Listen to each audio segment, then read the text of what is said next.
최윤 선생이 그 담론에서도 그런 얘기를 많이 했고 작품에서도 그렇게 썼지만은 나는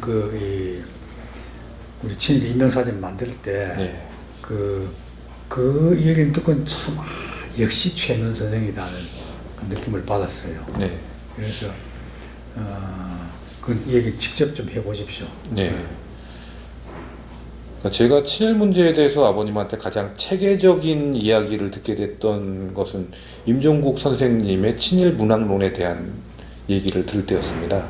참 이제 부끄럽게도 아버님께서 이제 임종국 선생님과 그 저서에 대해서 말씀해 주시기 전까지는 저는 그분과 이제 그분의 저서의 존재에 대해서 아는 바가 없었고, 아버님의 말씀을 듣고 좀 이제 공부를 하게 돼서 아마도 의식적으로 친일 문제라고 하는 것을 제 스스로 공부하게 되는 계기가 되었던 것 같은데,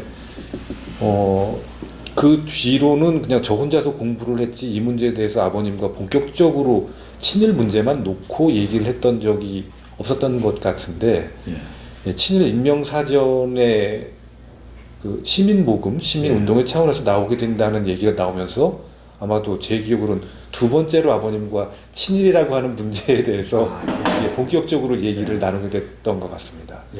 그러니까 그 얘기에서는 정말 당신께서 스스로 선생님께서 말씀해 주신 총독의 소리 연작, 그리고 또 이제 거기에서의 주석의 소리가 가지고 있는 총독의 소리 연작 내에서 가지고 있는 주석의 소리의 뭐 어떤 존재, 가치나 의미 같은 것도 저한테 따로 좀 말씀을 해주셨었고, 거기에서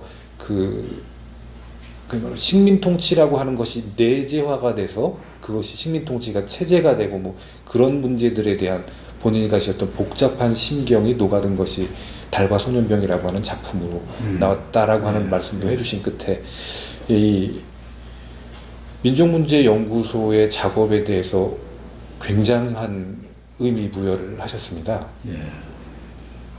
그래서 정말 누구도 할 수 없는 일이고 반민특위 이후에 친일청산에 대해서 가장 의미가 있는 움직임이다라고 이제 평가를 하셨던 것을 또렷이 기억을 하고 있습니다.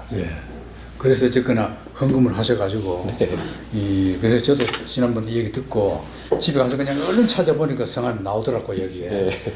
그래서 참 자랑스럽게 생각하고 더 친근감이 느껴져요. 나중에 이렇게까지 뭐 두꺼운 책자로 나오게 될 줄은 저도 몰랐는데, 헌금을 하는 데 있어서도 굉장히 조심스러워 하셨습니다.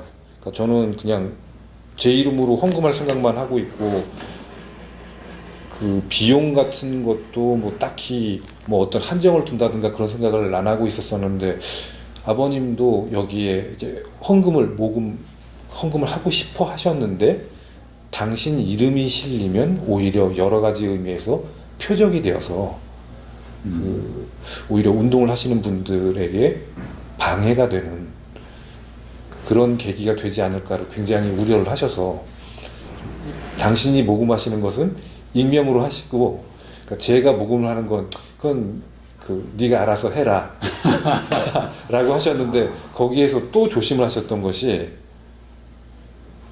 너무 많은 액수를 하지 말고 보통 그러니까 책값 정도를 내야 주목을 덜 받는다. 그러니까 아무래도 이제 제가 당신의 아들이다 보니까 그런 부분에 대해서 여러 가지로 걱정하셨던 모양입니다. 그러니까 그게 저는 그때만 해도 좀 젊었었기 때문에 너무 지나치게 조심을 하시는 것이 아닌가라고 했는데, 지금 생각을 해보면은 제가 공부를 헛했던 것 같습니다.